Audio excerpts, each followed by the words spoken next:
கிறிஸ்துவுக்குள் பிரியமான உங்கள் யாவரையும் இயேசு கிறிஸ்துவின் இனிதான நாமத்தினாலே நான் வாழ்த்துகிறேன். Welcome to worldly Wednesday.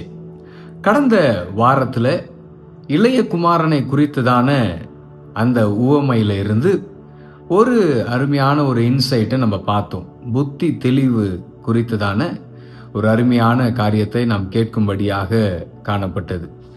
இந்த வாரத்திலையும் கடந்த வாரத்தில் நான் சொன்னது போல இதை 3 பாகங்களாக பிரித்து பேச வேண்டும் என்கிற முகாந்திரம் இருக்கிறபடினாலே இந்த வாரத்தில் ஆண்டவர் அடியானுக்கு கொடுத்த இந்த 2வது இன்சைட் உங்க மத்தியில் நான் பேச விரும்புகிறேன். நீங்க லூக்கா 15வது அதிகாரம் 22 24 வசனங்களை வாசிக்கும் பொழுது அந்த இடத்துல இப்படியாய் சொல்லப்படுகிறது. அப்பொழுது தகப்பன் தன் ஊழியக்காரரை நோக்கி, நீங்கள் உயர்ந்த வஸ்திரத்தை கொண்டு வந்து இவனுக்கு உடுத்தி, இவன் கைக்கு மோதிரத்தையும் கால்களுக்கு பாதரட்சைகளையும் போடுங்கள். கொழுத்த கன்றை கொண்டு வந்து அடியுங்கள். நாம் புசித்து சந்தோஷமாயிருப்போம். என் குமாரனாகிய இவன் மரித்தான், திரும்பவும் உயிர்த்தான், காணாமற் போனான், திரும்பவும் காணப்பட்டான் என்றான். அப்படியே அவர்கள் சந்தோஷப்பட தொடங்கினார்கள்.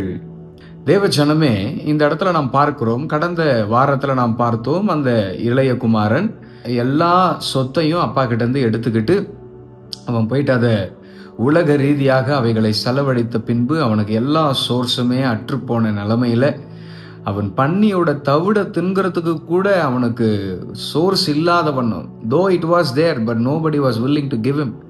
அந்த ஒரு நிலைமையில் அவன் இருக்கும் பொழுது புத்தி தெளிந்தவனாக திரும்பவும் தன் தகப்பனிடத்திற்கு திரும்புகிறான். அதை கடந்த வாரத்தில் நாம் பார்த்தோம். இந்த வாரத்தில் நாம் பார்க்கிறோம், அவனுடைய தகப்பன் அவன் வருகிறதை பார்த்த உடனே, it is a different topic, but ஆனால் அவைகளை நான் இன்னொரு முறை நான் பேசுகிறேன். ஆண்டவர் அந்த தகப்பன் எப்படி அவனை அள்ளி அணைத்து கட்டி கொள்ளுகிறான் என்பதை நான் வேற ஒரு சப்ஜெக்டா நான் அப்புறமா பேசுறேன். ஆனா இப்போ ஆவியானவர் நமக்கு சொல்ல விரும்புகிற காரியம், தகப்பன் தன் ஊழியக்காரர்களை பார்த்து சொல்றார். அவனை கட்டி அணைச்சு வீட்டுக்குள்ள கொண்டு போயிட்டு தன் ஊழியக்காரரை பார்த்து சொல்லுகிறார். என்ன சொல்றாரு? ஊழியக்காரர்களே, உயர்ந்த வஸ்திரத்தை என் பிள்ளைக்கு கொடுங்க, பாதரட்சியை கொடுங்க, கொழுத்த கன்றை கொண்டு வந்து அடியுங்கள், நம்ம எல்லாரும் சந்தோஷப்படுவோம்.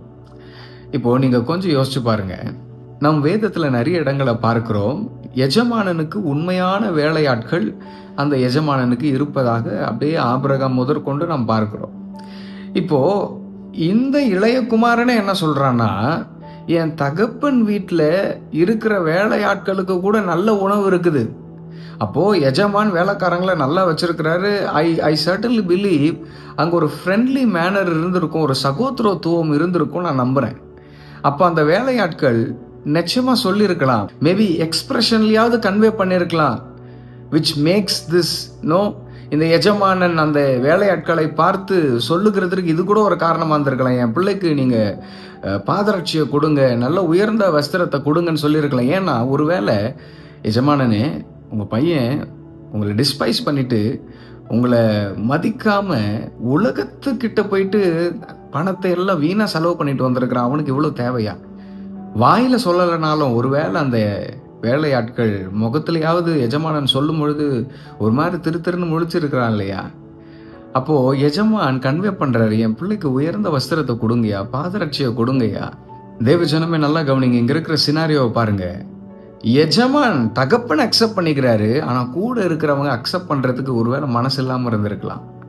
ஆனா இங்க தகப்பன் சொல்லுகிற காரியம் பாருங்க, என் பிள்ளை மரித்தாயா, இப்ப திரும்பவும் உயிர்த்துட்டான், காணாமற் போனான், இப்ப மறுபடியும் காணப்பட்டிருக்கிறான் அப்படின்னு தன் இதயத்தின் ஆழத்திலிருந்து நான் அவனை அக்செப்ட் பண்ணிக்கிட்டேன், ஐ ஹாவ் அக்செப்டட் மை சன்னு சொல்லி அவன் மரித்து போனான்னு நான் நினைச்சேன், அவன் திரும்பி வரமாட்டான்னு நான் நினைச்சேன். ஆனா திரும்ப அவன் உயிரோடு கூட வந்திருக்கிறான், சேஃபா வந்திருக்கிறான். அவன் காணாம போயிட்டான், அவன் எங்கேயோ போய் தொலைஞ்சிருவானோ அழிஞ்சிருவானோன்னு பார்த்தேன். அவன் பணத்தை அழிச்சா பிரச்சனை இல்லையா, அவனே அழிஞ்சு போகிறதற்கு ஏதுவாக இருந்துருமோன்னு நான் நினைச்சேன். ஆனா பட் காணாமற் போன என் பிள்ளை இப்ப காணப்பட்டிருக்கிறாயா அப்படின்னு சொன்ன உடனே இங்கதான் பியூட்டிஃபுல்லான காரியம் இருக்கிறது. இந்த நாட்களில் வாழ்ந்து கொண்டிருக்கிற, ஊழியம் செய்து கொண்டிருக்கிற தேவனுடைய பிள்ளைகளாய் இருக்கிற நாம் அதிகமாக உணர்ந்து கொள்ள வேண்டிய விஷயம், இந்த எஜமானுடைய வேலையாட்கள் செய்த காரியம். இவங்க என்ன பண்றாங்க? திரும்பவும் காணப்பட்டான் என்றான். அப்படியே அவர்கள் சந்தோஷப்பட தொடங்கினார்கள். தேவஜனமே, இன்னைக்கு நீங்க டாபிக்கை பார்த்துருப்பீங்க இல்லையா? அடுத்தவங்க வளர்ச்சியில, அடுத்தவங்க பெனிஃபிட் ஆகுறதுல are you happy? இங்க வேலையாட்கள் வேலை தான் செய்யறாங்க. ஆனா அவங்களுக்குள்ள எஜமானனுக்கு ஒரு விசுவாசம் இருக்கும் இல்லையா? எஜமானனுக்கு ஒரு விசுவாசம் இருக்கு. என் எஜமான் எவ்வளவு நல்லவர் தெரியுமா ஐயா? என் எஜமான் உனக்கு எதனா குறை வச்சாரா? என் எஜமானர் சாப்பாட்டுக்கு உனக்கு குறை வச்சாரா? ட்ரெஸ்ஸுக்கு உனக்கு குறை வச்சாரா? எல்லாத்தையும் எஜமான் உனக்கு கொடுத்தோம். நீ பண ஆசை பிடிச்சிக்கிட்டு நீ உலகத்துல இருக்கிற வேசிகள் இடத்துல போய் செலவு பண்றதுக்காக என் எஜமானன்கிட்ட இருந்து உன் பணத்தை எல்லாம், உன் சொத்தை எல்லாம் வாங்கிட்டு போய் இப்படி அழிச்சிட்டு வந்து இவன் நிக்கிறானே, இவனுக்கு போயிட்டு என் எஜமானன் இப்படி பரிந்து பேசுறாரு. எஜமானனுக்கு உண்மையான வேலையாட்கள் இருந்திருக்கலாம் இல்லையா? ஆனா எஜமானன் சொல்றாரு, என் பிள்ளை மரிச்சாயா, உயிரோடு வந்துட்டான், காணாம போனவன் காணப்பட்டிருக்கிறேன். எஜமானன் அக்செப்ட் பண்ணிட்டாருங்க. அவர்கள் அதை கேட்டோன்னு சந்தோஷப்பட தொடங்குறாங்க. This must be the attitude of every servant of Christ. கிறிஸ்துவை தன் எஜமானனாக கொண்டிருக்கிற அனைவருக்கும் வேண்டிய ஒரே சிந்தை இதுதான் பிரியமானவர்களே. இந்த காலகட்டங்களிலே சில வாலிப பிள்ளைகளோ யாராயினும் தேவனுக்கு விரோதமாக ஏதோ ஒரு காரியத்தை செஞ்சுட்டு தேவனை விட்டு விலகி போயிட்டாங்க. அவங்க திரும்பவும் மனம் உணர்ந்து கடந்து வராங்கன்னா அவங்களை ஏற்றுக்கொள்ளுகிற மனப்பான்மை நமக்கு வேணுங்க. எஜமானன் ஏத்துக்கிட்டாருங்க. எஜமானன் ஏற்றுக்கொண்டு விட்டார். வேலையாட்கள் சந்தோஷப்பட தொடங்குகிறார்கள். ஆனா இந்த காலகட்டத்தில் இருக்கிற அநேகர் எப்படி தெரியுமா இருக்கிறாங்க? ஆண்டவரே ஒருத்தனை மன்னிச்சு ஏத்துக்கிட்டாலும் இன்னைக்கு நிறைய பேர் அவர்களை ஏற்றுக்கொள்ள மனதில்லாதவர்களாக புறக்கணித்து தள்ளி விடுகிறார்கள். அவங்க மேல அவங்க செஞ்ச குறையோ ஏதோ ஒரு கரை அதை அப்படியே லேபிள் ஒட்டி, நீ அந்த மாதிரி ஆள் தான்டா, நீ அப்படிப்பட்ட பொண்ணு தான், நீ அப்படிப்பட்ட பையன்தான் அப்படின்னு இன்னைக்கு வரைக்கும் சில வாலிப பிள்ளைங்க தன் குற்றத்தை உணர்ந்த சபைக்கே வந்தாலும், தேவனை தேடி வந்தாலும், ஆண்டவர் அவர்களை மன்னிச்சு ஏத்துக்கிட்டாலோ, இன்னைக்கு இருக்கிற தேவ மனிதர்களோ, இன்னைக்கு இருக்கிற விசுவாச மக்களோ, குடும்பத்தாரோ அப்படிப்பட்ட பிள்ளைகளை ஏற்றுக்கொள்ள தயாராக இல்லை. இன்றைக்கு ஆண்டவர் நம்மை உணர்த்துகிறார் இந்த வேலையாட்களை கொண்டு. இந்த இளைய குமாரனின் கதையில இருக்கிற இந்த வேலையாட்கள் எவ்வளவு உண்மை உள்ளவர்களாக இருக்கிறார்கள். எஜமானனுடைய வார்த்தை, என் எஜமானன் ஒன்று சொன்னா கரெக்டா தான் இருக்கும், என் எஜமானன் ஒருத்தனை மன்னிச்சு ஏத்துக்கிறாருன்னா அது கரெக்டா தான் இருக்கும். சந்தோஷப்பட தொடங்கினார்கள். ஒரு பாவி ரட்சிக்கப்படும் பொழுது பரலோகமே சந்தோஷப்படுதான். ஆனா இன்னைக்கு இருக்கிற மனிதர்களுக்கு சந்தோஷம் வர மாட்டேங்குது. ஒரு குறையுள்ள மனிதன் கிறிஸ்துவன் அண்டையில சேருகிறான் என்பது இன்றைக்கு அநேகருக்கு ஏற்றுக்கொள்ள முடியவில்லை. காரணம் எனக்கு தெரியலங்க, எனக்கு தெரியல. If you are a follower of Christ, நீங்கள் தேவனுடைய ஊழியக்காரராய் இருப்பீர்கள் என்றால், இந்த பரம எஜமானனுக்கு ஊழியம் செய்கிற ஊழியக்காரர்களாய் இருப்பீர்கள் என்றால், then why you can't accept a person when God forgives him or her?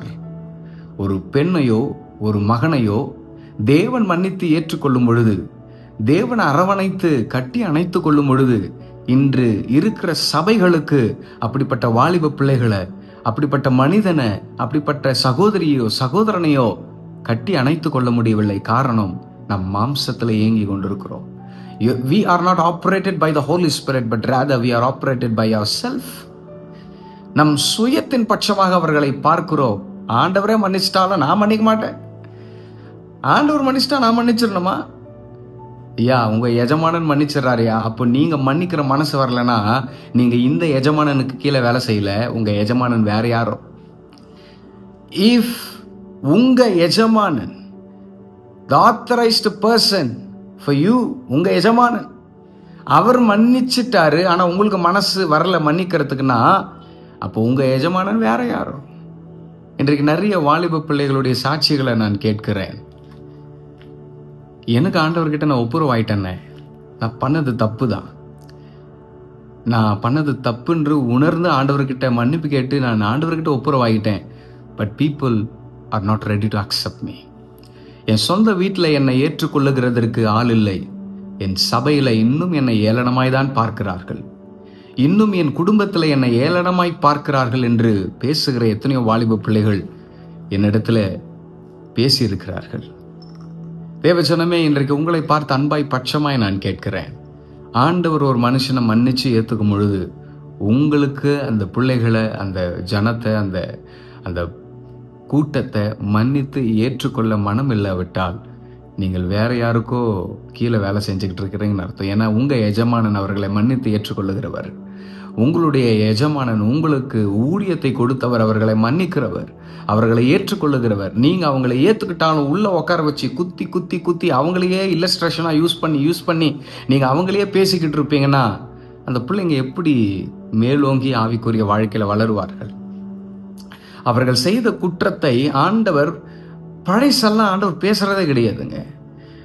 என் வாழ்க்கையில் நிறைய பேர் பழைச பேசுகிறவங்க இருந்தாங்க. ஆண்டவர் அவங்களெல்லாம் தள்ளி வச்சிருப்பா அப்படின்ட்டார். ஒரு நல்ல தேவ மனுஷன், எனக்கு நல்ல ஆவிக்குரிய ஆலோசனைகளை கொடுக்குறவர் இருந்தார். ஆனால் எப்பவுமே பழசையே பேசிக்கிட்டு இருப்பார். ஆண்டவர் சொன்னார், பழைச பேசுறது நான் இல்லைப்பா, நான் புதிய காரியத்தை உனக்கு உண்டு பண்ணுவேன்னு சொல்லிட்டு நான் ஏன் பழைய காரியத்தை பேச போகிறேன்? அப்போ it is not from me. அவர் அவருடைய மாம்சத்தில் பேசிக்கிட்டு இருக்கிறாரு. வேற யாருக்கோ ஹெல்ப் பண்ணுறதுக்காக அவர் ஒன்றை குற்றப்படுத்திக்கிட்டு இருக்கிறார். தேவ ஜனமே நல்லா கவனிங்க. பழைச ஆவியானவர் ஒரு நாளும் பேச மாட்டார்.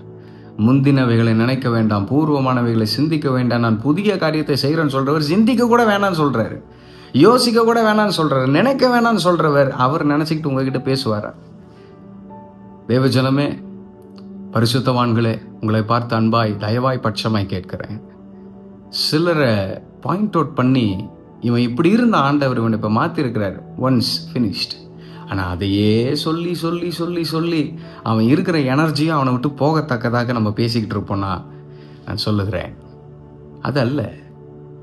நம்ம எஜமானன் ஏற்றுக்கொண்டார், நாமும் ஏற்றுக்கொள்ள கடமைப்பட்டிருக்கிறோம். குறை உள்ளவர்கள் here and than everywhere, they are everywhere. அவர்களை ஆண்டவர் பக்கமாக நடத்தணும். சில வேளை நம்ம வீட்டில் பண்ணுறோம் இல்லையா, அடங்கலைன்னா அடித்து திருத்துவோம், இல்லைன்னா பேசாமல் இருந்து திருத்துவோம். அட் அ பர்டிகுலர் டைம் இதெல்லாம் உதவுங்க, ஆனால் எல்லா டைமும் இதெல்லாம் உதவாது. Every time it will never be, acceptable for these children. அவங்களால் அதை ஏற்றுக்க முடியாது. இன்னைக்கு நிறைய வாலிப பிள்ளைங்க சபையில் வளரணும்னு நினச்சோம், சபையில் கனி கொடுக்க பாத்திரமாக இருக்கணும்னு நினச்சா அவங்களால முடியல. காரணம் என்ன தெரியுமா? somewhere they have messed up in their ways. ஆனால் அந்த மெஸ்அப் பண்ண வழியிலேருந்து அவங்க வெளியில் வரணும்னு நினச்சாலும் இன்னைக்கு இருக்கிற சபை அவங்கள அதையே சொல்லி சொல்லி சொல்லி அவங்கள மூளையில் முடக்கி உட்கார வச்சிருக்குது. இன்னைக்கு எத்தனையோ சபையில் கனி கொடுக்க வேண்டிய வாலிப பிள்ளைங்க மூளையில் முடங்கி இருக்கிறாங்க, ஷைன் ஆகாமல் இருக்கிறாங்க, இல்லைன்னா சபைக்கே வராமல் இருக்கிறாங்க. காரணம் அவங்கள குத்தி காட்டுற ஏதோ ஒரு சிலரால, அவங்கள குற்றப்படுத்தி கொண்டே இருக்கிற யாரோ ஒரு சிலரால. தேவன் அந்த இளைய குமாரனை ஏற்றுக்கொண்டார், அந்த எஜமானன் தகப்பன் ஏற்றுக்கொண்டாருங்க. தகப்பன் ஏத்துக்கிட்டாரு. வேலைக்காரங்களுக்கு என்னங்க இப்போ? தகப்பன் ஏற்றுக்கொண்டாகி விட்டது, வேலைக்காரர்களுக்கு என்ன இப்போ? வேலைக்காரங்க சந்தோஷப்பட தொடங்கினாங்க. ஆண்டவர் இது உள்ள வச்சிருக்கிற ஒரு உண்மையான ஒரு சத்தியத்தை பாருங்க. அப்பா நான் ஏத்துக்கிட்டேன், உங்களுக்கு என்னையா பிரச்சனை? உருவாக்கினவர் நான் ஏற்றுக்கொண்டு விட்டேன், ரத்தம் சிந்தினவர் நான் ஏற்றுக்கொண்டு விட்டேன்.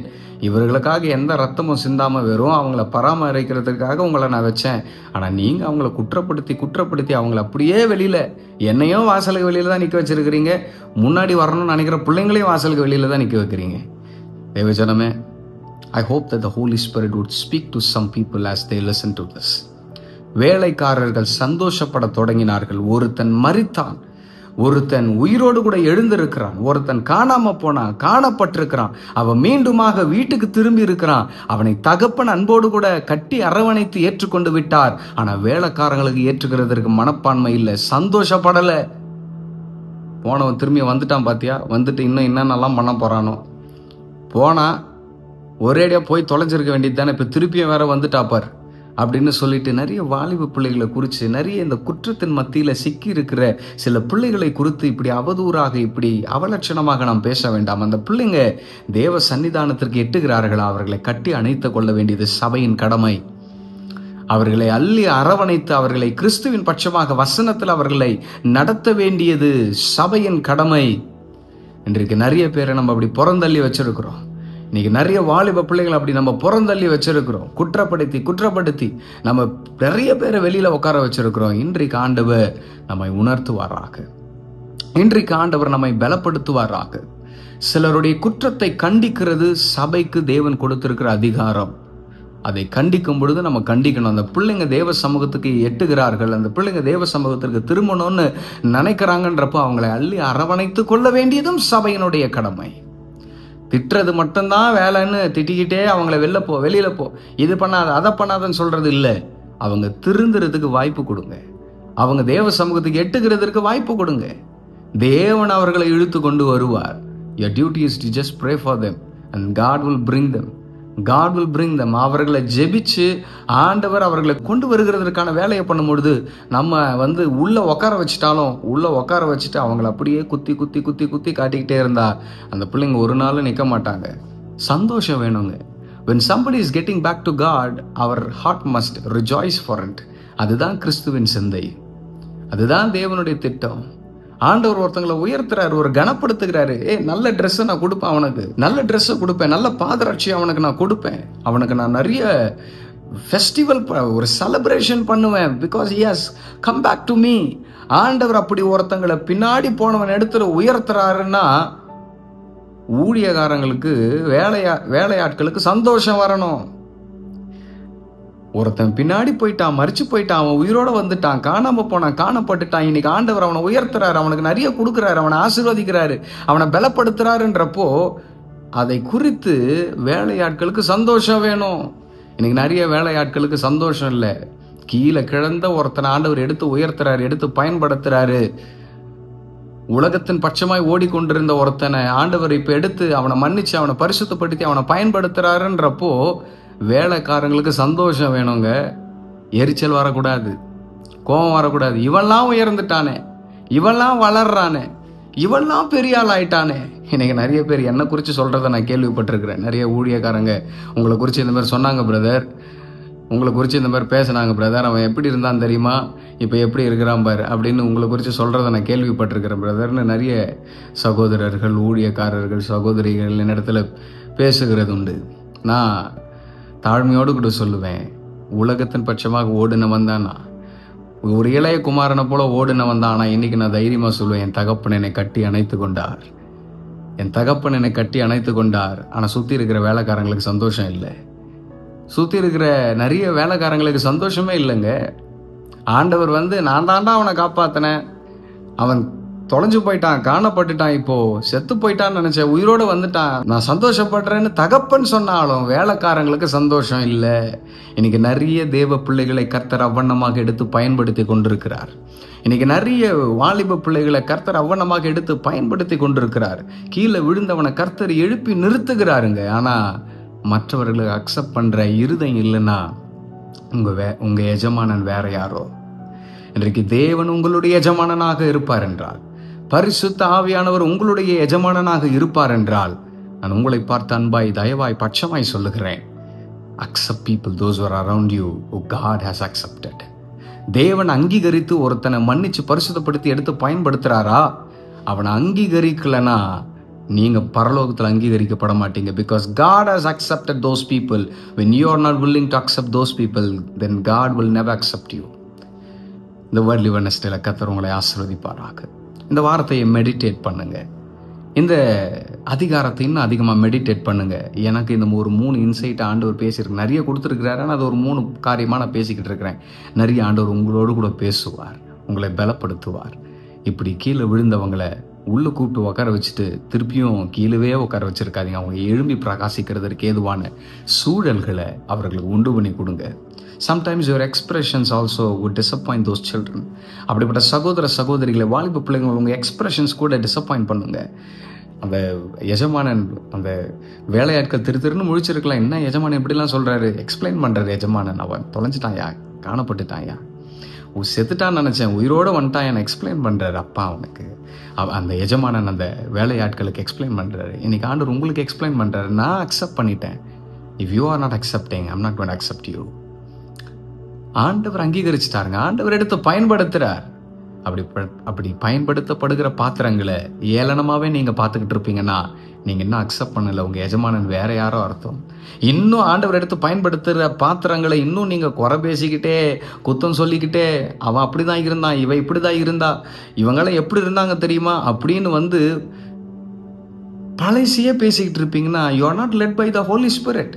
உங்கள் மாம்சத்தில் நீங்கள் நடத்தப்படுறீங்க. Because the Holy Spirit has accepted those children, has accepted those people and he is using them for his glory. ஆண்டவர் எடுத்து பயன்படுத்துறாரு, அவர்களை அலங்காரமான பாத்திரங்களை நிறுத்துறாருன்றப்போ நம்மளுக்கு ஏத்துக்கிறதுக்கு மனசு வரலனா, then there is a question, who is your authority?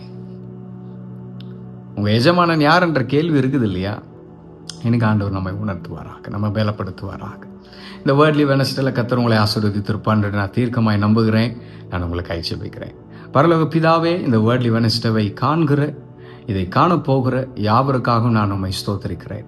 இந்த நாளில் நாங்கள் ஒரு நல்ல காரியத்தை அறிந்து கொள்ளுகிறோம் ஐயா. இந்த வேலையாட்கள் கிட்ட இருந்து எஜமான நீர் அக்செப்ட் பண்ணிட்டு, then what is with me? I'm ready to accept. நான் சந்தோஷப்பட தொடங்குகிறேன் ஐயா. இந்த நாட்களிலே அநேகருடைய வளர்ச்சியை பார்த்து சந்தோஷப்படுறதுக்கு மனசு வரலனா, எங்கள் எஜமானன் வேற யாரா ஆண்டவரே? எங்கள் மாம்சம் எங்கள் எஜமானனாக இருக்கிறது, எங்கள் சுயம் எங்கள் எஜமானனாக இருக்கிறது. தேவாவியானவர் இந்த நாளில் எங்கள் சுயம் எங்களில் சாம்பலாய் போகட்டும் ஆண்டவரே. நீங்கள் ஒருத்தங்களை அக்செப்ட் பண்ணும் பொழுது அவங்களையும் நாங்கள் அக்செப்ட் பண்ணுற இருதயத்தை எங்களுக்கு கொடுங்க. எல்லாரையும் அன்போடு கூட அரவணைத்து ஆண்டவரே, அடுத்தவங்களுடைய வளர்ச்சியில் நாங்கள் சந்தோஷத்தை காண, ஜெயத்தை காண கர்த்தர் வேண்டிய கிருபையும் பலனையும் கொடுத்து எங்களை ஆசீர்வதித்து அலங்கரிக்கும்படியாய் உங்களுடைய ஜீவனுள்ள கரத்தில் ஒப்பு கொடுக்கிறோம். இதே போல ஐயா, மனிதர்களால் அக்செப்ட் பண்ணப்படாத, நீங்கள் அக்செப்ட் பண்ணியும் மனிதர்கள் ஏற்றுக்கொள்ளாத எத்தனையோ சகோதர சகோதரிகள் எங்கெங்கேயும் முடங்கி கிடக்கிறாங்கப்பா. இன்னைக்கு அவங்களையும் பார்த்து சொல்றீங்க, மனுஷங்க ஒன்று அக்செப்ட் பண்ணலன்னா சோர்ந்து போகாத, ஐ ஹாவ் அக்செப்டட் யூ, நான் உன்னை ஏற்றுக்கொண்டேன். ஆகவே எழும்பி பிரகாசி, உன் தூசியை உதறிவிட்டு எழுந்து நின்று நீ பிரகாசிக்க ஆரம்பி. காரணம், என்னுடைய வெளிச்சம் உன் மீது பிரகாசித்துக் கொண்டிருக்கிறது என்கிற இந்த தீர்க்க தரிசனமான வார்த்தைக்காய் நான் உம்மை ஸ்தோத்தரிக்கிறேன். முடங்கி கிடக்கிற பிள்ளைகள் எழும்பி நின்று உமக்காக ஆண்டவரே ஜொலிப்பார்களாக. உம்முடைய நாமமே அவர்கள் மூலமாக மகிமைப்படுகிறதற்காய் ஸ்தோத்திரம். I glorify your name and I praise your name for each and every youngsters, those who have come across the situations, God Almighty. இப்படிப்பட்ட சூழல்களின் வழியாய் கடந்து வந்திருக்கிற ஆண்டவரே, இதை கடந்து போய் கொண்டிருக்கிற ஒவ்வொரு பிள்ளைகளுக்காக நான் ஜெபிக்கிறேன். உம்முடைய அன்பு நிறைந்த கரம், உம்முடைய அள்ளி அணைக்கிற கரம் இந்த நாளில, இந்த வேளையில, இந்த செய்தியை கேட்டுக்கொண்டிருக்கிற வேளையில உம்முடைய பிள்ளைகளை அள்ளி அணைப்பதாகப்பா. I bless them and I glorify your precious name for their life. உடைய நாமமே மகிமைப்படட்டும், உடைய நாமமே உயர்ந்திருக்கட்டும். துதிகன மகிமைகள் உமக்கே எடுக்கிறோம். ரட்சகரும் மீட்புறமாகிய ஐயன் இயேசுவின் மூலம் ஜெபம் கேளும் ஜீவனுள்ள நல்ல பிதாவே. ஆமென், ஆமென். கர்த்தர் இந்த வார்த்தைகளை கொண்டு உங்களை ஆசீர்வதிக்கட்டும். Meet you on next Worldly Wednesday. Until then, stay tuned. God bless you.